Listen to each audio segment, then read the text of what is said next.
as this kind of started when the officers showed up? Start from that point.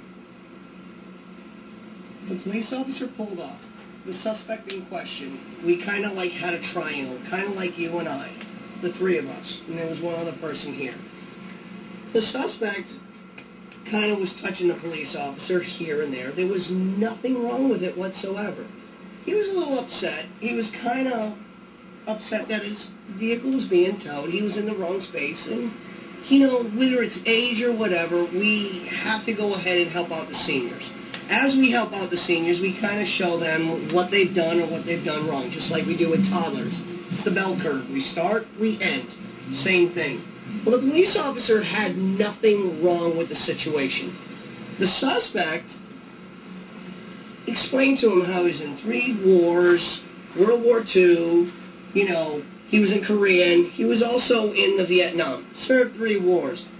Mentioned how he couldn't believe that this had happened, so we had talked how the vehicle was in the wrong space. We shared it. He was not he was upset, but couldn't believe it happened. He was upset with the complex. He was upset with the bar, and he shared his upsetness.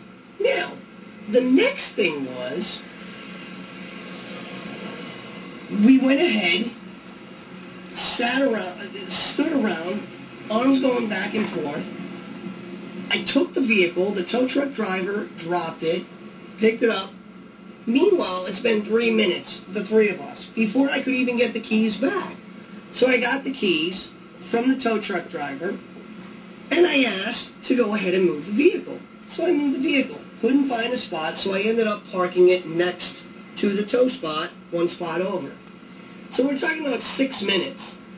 And so we're talking a little bit more. Meanwhile, the suspect is still chummy chum right next to the police officer. Everything is fine. No problem. Dan, too, by the way. Dan is okay. Dan is still talking to the police officer, putting the hand on the shoulder, exchanging military stories. I wasn't privy to the military stories, but I know Dan is, so I'm not sure if the cop was military or not. I come back, and then I'm like, we have this. I have the cars parked. Everything is good. I'm like, Dan, let's go ahead inside. He's like, oh, not really done yet. He's like, give me a couple minutes. He's like, I just want to finish talking to the police officer. So he put an arm on the shoulder, and then I think he leaned forward, and he put the other arm on the other shoulder. Now, the police officer took that as aggressive. That's when he went ahead, took the arm bar, and then did a hip check. Great. I stood back, and I couldn't believe what had happened because it was so quick. Now, I was instructed, I was also informed by not the police officer, but by his sergeant, that this was a approved tactic from OPD, which is great. I get it. But he's 84 years old. Approved tactic for an 84-year-old or someone like myself or like yourself or yourself? I get it. Was your life really in danger after interacting with someone for 10 minutes, which you never said one time to stop touching me? You never said one time, stop touching me. Don't touch me. I don't like that. Keep your distance. Not one time did you say anything. However, I put one shoulder here, which I've been doing, and then I come over, maybe I'm stumbling a little bit, and I come over, and I put both arms on both shoulders, and then you're going to go ahead and cut the arms and do a hip check.